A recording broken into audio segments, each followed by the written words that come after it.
പരിഷ്കാരം. അർദ്ധരാത്രി വീട്ടിൽ കയറി പോലീസ് ഗൃഹനാഥനെ കസ്റ്റഡിയിലെടുത്തു. ഒത്തുതീർപ്പായ കേസിൽ വാറന്റ് ഓർഡറുമായി എത്തിയായിരുന്നു പോലീസിന്റെ അതിക്രമം. കൊല്ലം പള്ളിമൺ സ്വദേശി അജിയുടെ വീട്ടിലാണ് ഇന്നലെ ചാത്തന്നൂർ സിഐ സംഘവും എത്തിയത്. തന്റെ പേരിൽ കേസില്ലെന്ന് പറഞ്ഞിട്ടും വീട്ടിൽ കയറി പോലീസ് അതിക്രമം നടത്തിയെന്നാണ് അജിയുടെ പരാതി. വസ്ത്രം മാറാനോ അടിവസ്ത്രം ഇടാനോ പോലും സമയം നൽകാതെ ഭാര്യയ്ക്കും പെൺമക്കൾക്കും മുന്നിൽ നിന്ന് പിടിച്ചിറക്കി കൊണ്ടുപോയെന്ന് അജി ഒരു വാർത്താ ചാനലിൽ പറഞ്ഞു.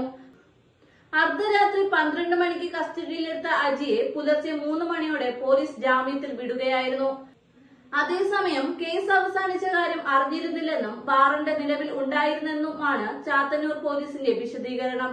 സംഭവത്തിൽ പോലീസുകാർക്കെതിരെ നടപടി ആവശ്യപ്പെട്ട് പരാതിക്കാരൻ സിറ്റി പോലീസ് കമ്മീഷണറെ സമീപിച്ചു.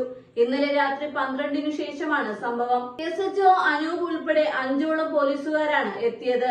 മതിൽ ചാടിയാണ് എത്തിയത്. പെട്ടെന്ന് വാതിൽ തുറക്കാൻ പറഞ്ഞുവെന്ന് അജി പറഞ്ഞു. ആക്രോശിച്ചുകൊണ്ട് അകത്തേക്ക് കയറി. കിടക്കുകയായിരുന്ന താൻ എഴുന്നേൽക്കുന്നതിന് മുമ്പ് പിടിച്ചു വലിച്ചിഴച്ചു. വസ്ത്രം പോലും മാറാൻ സമയം തന്നില്ല. അജിതയുടെ വാക്കുകൾ.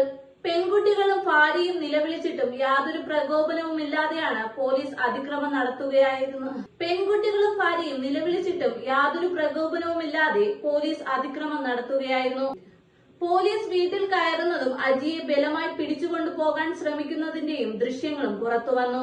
വസ്ത്രമൊന്നും മാറണ്ടെന്നും വന്നില്ലെങ്കിൽ ഇടിച്ചിട്ട് കൊണ്ടുപോകുമെന്നും പോലീസ് പറയുന്നത് ദൃശ്യങ്ങളിലുണ്ട്. ഏറെ നേരം അപേക്ഷിച്ച ശേഷമാണ് അജിയെ ഷർട്ട് ധരിക്കാൻ പോലും പോലീസുകാർ അനുവദിച്ചത്. അജിയും മറ്റൊരാളും തമ്മിൽ കടമുറിയുടെ വാടക തർക്കവുമായി ബന്ധപ്പെട്ട കേസ് നിലവിലുണ്ടായിരുന്നു. അത് കോടതിയിലേക്കും എത്തിയിരുന്നതാണ്. എന്നാൽ അത് ജനുവരിയിൽ ഇരു കക്ഷികളും തമ്മിൽ ഒത്തുതീർപ്പായിരുന്നു. ഇതിനിടെയാണ് പോലീസിന്റെ അതിക്രമമെന്നാണ് പരാതി.